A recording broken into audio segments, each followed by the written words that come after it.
Buen día para toda la audiencia del diario El Tribuno de Salta. En esta oportunidad nos encontramos con el médico infectólogo Antonio Salgado, quien nos va a hablar sobre la importancia de la vacuna contra la COVID-19. ¿Qué tal? Buen día, doctor. ¿Cómo le va? Elena, buen día, gracias por venir. Por favor, gracias a usted por esta entrevista.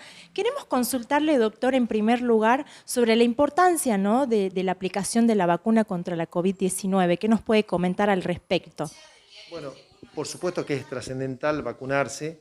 Usted acuérdese que la única posibilidad para mitigar el impacto que tiene esta pandemia, que trajo consecuencias no solamente en salud, sino también en lo social y en lo económico, es la aplicación de vacunas. Es la única herramienta posible para mitigar este impacto. Por eso es importantísimo vacunarse. ¿Y vacunarse con cuál vacuna? Con cualquiera, porque todas son buenas, todas son eficaces. Usted acuérdese que cuando uno se va a vacunar, usted tiene que hacerse dos preguntas. La primera pregunta es ¿qué inmunogenicidad tiene la vacuna? Y la segunda pregunta es ¿qué reactogenicidad tiene la vacuna? Con relación a la primera pregunta sobre la inmunogenicidad, es ¿qué posibilidad hay que usted haga enfermedad natural estando vacunada? Con estas vacunas, que son reductoras de enfermedad, usted disminuye notablemente la carga de enfermedad, disminuye notablemente la incidencia de internaciones, hospitalizaciones, en unidad de cuidado intensivo y, por supuesto, en la tasa de letalidad, ¿no? ¿Por qué es importante completar las dos dosis, ¿no? Es decir, no tener solo una, sino llegar a tener las dos. Mire, en marzo del 2021 se publicó en The Lancet, una prestigiosa revista inglesa, que había que aplicar tantas primeras dosis como fuera posible para tener la mayor cantidad de la población mundial vacunada, aunque sea con una sola dosis, porque en ese momento la variante prevalente de circulación mundial era la variante la variante alfa, que era la variante inglesa, la de Kent, ¿no? Bueno, y era una buena estrategia de salud, era una muy buena estrategia, pero en este momento, con la variante Delta, que es una variante que apareció por la India en octubre del 2020 y que tiene una gran transmisibilidad a tal punto que hoy ocupa el primer espacio en más de 140 países. Para darle un ejemplo, en Inglaterra es la variante prevalente de circulación, en una población con 68 millones de habitantes que tiene más del 70% de la población vacunada con dos dosis, aún así es la variante prevalente. Entonces, el mensaje actual debería ser aplicar tanta segunda dosis como fuera posible para mitigar el impacto de Delta, ¿no? Bien. ¿Qué opina, doctor, de la combinación de las vacunas que habilitó el gobierno, no?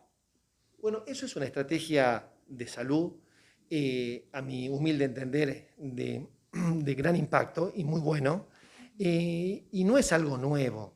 Mire, cuando usted era chica, se aplicaba la vacuna OPV, que es la vacuna Sabin, que es una vacuna que fue descrita en 1960, es decir, que tiene muchísimos años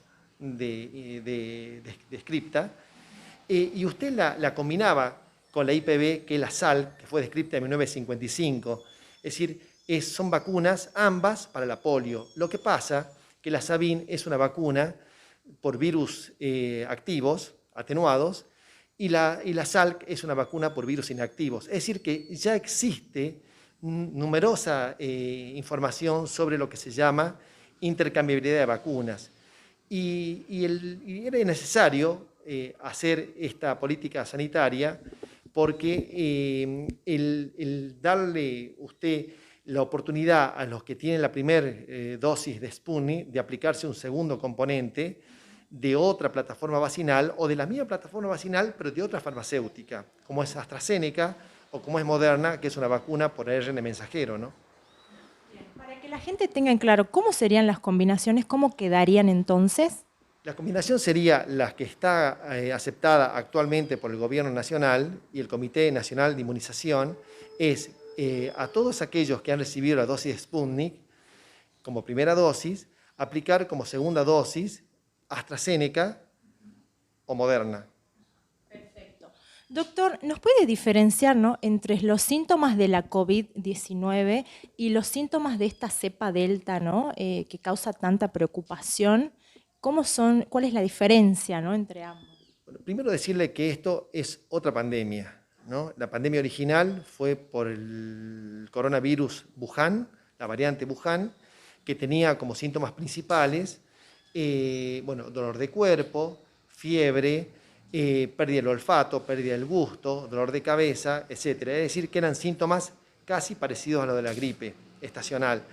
Esta variante, la variante Delta, que va a ser la pandemia de los no vacunados, tiene otras características sintomatológicas.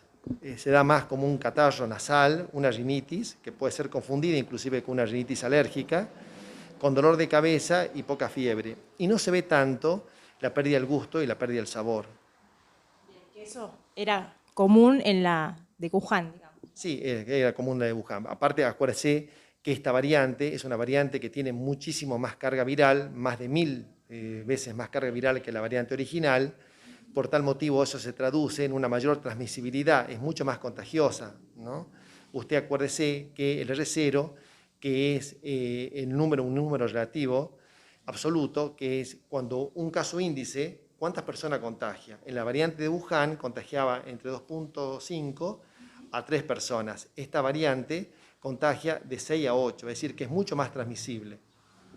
Y doctor, ¿cuál es el riesgo, ¿no?, de que a una persona contraiga esta variante Delta y no tenga la segunda dosis de la vacuna, ¿no? El terreno digamos, predispuesto para que a uno le vaya mal es cuando no tenga la vacuna colocada o tenga los esquemas de vacunaciones incompletos. ¿Por qué? Porque se ha visto que esta variante, con una sola aplicación, ya sea de AstraZeneca o Pfizer, que son los trabajos publicados en el Reino Unido y también en Estados Unidos, la inmunogenicidad no supera el 33%. Es decir, que es importantísimo aplicar segunda dosis en tiempo y forma, ¿no? Perfecto, doctor. Doctor, ¿por qué cree que hay gente que no se va a vacunar, que no quiere vacunarse, ya que quedan 350.000 dosis pendientes, ¿no? ¿Por qué está pasando esto? Mire, Marianela, yo no estigmatizaría a esa gente, ¿no? Yo no creo que sean antivacunas, porque a lo mejor tiene un esquema de vacunación nacional completo con otras y no quiere vacunarse con esta. Y acá el error fue que el gobierno nacional tuvo un mensaje contradictorio, poco veraz, y la gente,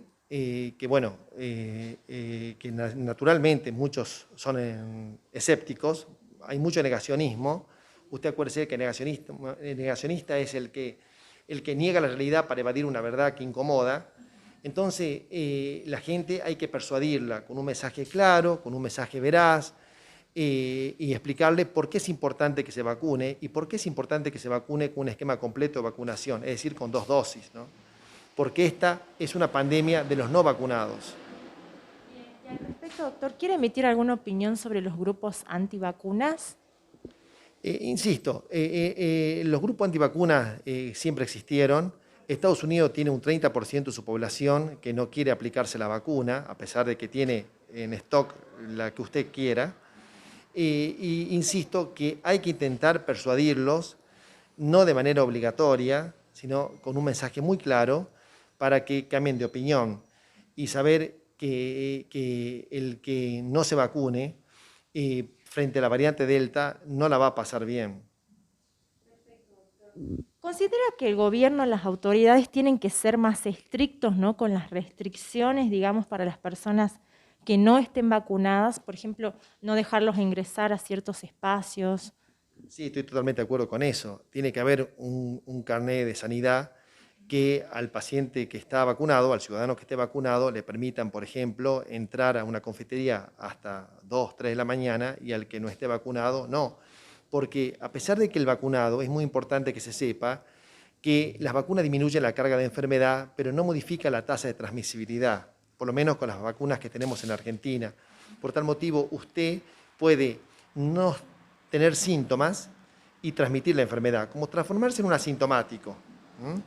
Entonces, hay que seguir manteniendo las medidas, digamos, no farmacológicas, como el uso de barbijo, que tape nariz, boca y mentón, y distanciamiento físico, ¿no? Doctor, ¿cómo se puede llegar a lograr la inmunidad del rebaño, no? ¿Se acuerda que le decía que esta es otra pandemia? En la pandemia anterior se hablaba que uno podía llegar a la inmunidad grupal, inmunidad colectiva o inmunidad rebaño, con más o menos 70% de la población vacunada. Hablar de inmunidad rebaño con esta variante es una utopía porque no se va a poder llegar, porque usted imagínese, yo le doy un ejemplo de España. España tiene 9.2 millones de personas menores de 18 años que no entran en el esquema nacional de vacunación, lo que implica un 19.5% de la población española no vacunada. Si usted quiere llegar al nivel crítico de inmunización o inmunidad rebaño, como usted dice, debería estar vacunada más del 90% de la población, ¿no? Entonces, eso es muy difícil. Por tal motivo, llegar a la inmunidad rebaño y tratar de esa manera de que el virus deje de transmitirse, en mi opinión, va a ser muy difícil con esta nueva variante. ¿Y cuántos años podría tomar eso, no? Es imposible saberlo, pero a medida que la gente se vaya vacunando más, esa situación está más cerca, ¿no? Bien. Doctor, estamos recibiendo consultas de los usuarios, lectores del diario El Tribuno, y nos pregunta, por ejemplo, Aloe Vero, si esta es otra variante, ¿cuál es el grado de efectividad que da la vacuna? Es una excelente pregunta. Mire, las vacunas, todas las vacunas, ya sea las que se aplican en Argentina y las que se aplican en el mundo, han disminuido su eficacia en cuanto a esta variante. Pero aún habiendo disminuido la eficacia en relación a la variante original, disminuye notablemente la carga de enfermedad, disminuye notablemente la tasa de internación, fundamentalmente en unidad de cuidado intensivo, y por supuesto tiene un impacto muy bueno sobre la letalidad. Otra usuaria nos pregunta, Ana Sandoval, si se puede poner la vacuna a una lactante de 17 años. Sí, se puede aplicar la vacuna a una lactante de 17 años. Por supuesto que por ser menor de 18 años tiene que aplicarse la vacuna de Moderna, que ya está aprobada, y que tiene una plataforma de ARN mensajero. Doctor, ¿cómo ve, no, la situación epidemiológica actual en Salta y qué es lo que le preocupa a usted? En realidad la situación epidemiológica en Argentina es preocupante porque Argentina testea poco. Usted imagínese, compárelo con otros países, compárelo con Inglaterra, que tiene, como le digo, 68 millones de habitantes y que testea más de 1.200.000 testeos por día. Argentina hace entre 150 y 200.000 testeos por día. Si usted no testea, no puede hacer una búsqueda activa de casos. ¿Esto es por falta de insumos, de logística? Yo escuché que no era un tema de insumos, era un tema de estrategia sanitaria. Y la estrategia sanitaria que usó Argentina fracasó.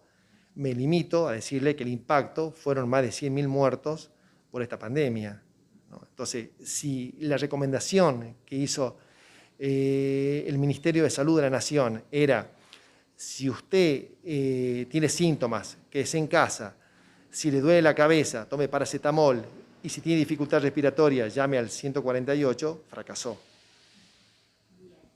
Doctor, ¿qué mensaje le daría a los salteños, ¿no?, para que concurran a aplicarse la vacuna contra la COVID-19? ¿Qué les diría? Le diría que es fundamental que crean en las vacunas, fundamental, que sepan que la única posibilidad de nosotros disminuir este impacto de esta pandemia que tuvo consecuencias no solamente en salud, sino también en lo social, también en lo económico, es vacunarse. Por favor, vacúnense, y la mejor vacuna es la que se aplica a usted. Da igual si es Sinopharm, da igual si es el Sputnik, da igual si es Moderna, pero vacúnese. Es la única manera que usted no sea hospitalizado en unidad de cuidado intensivo y, por supuesto, que no muera. Y es muy importante que las chicas embarazadas y las señoras embarazadas se vacunen. Hay que darle prioridad a las embarazadas, porque esta pandemia, que es una pandemia nueva, no es la pandemia del 2020. Se acuerda que en la pandemia del 2020 el virus de Wuhan habitualmente no afectaba a las embarazadas. Esta variante Delta sí afecta a las embarazadas, sí afecta al producto de la concepción, a su bebé. Por favor, vacúnese. Doctor, le agradecemos mucho por esta entrevista. Muchas gracias, María Elena, muy amable por venir. Gracias a usted. Y a nuestros usuarios y lectores queremos comentarle que estén pendientes de nuestras transmisiones porque vamos a estar recorriendo distintos hospitales de la capital salteña, hablando con distintos gerentes sobre este tema de la importancia de la vacunación.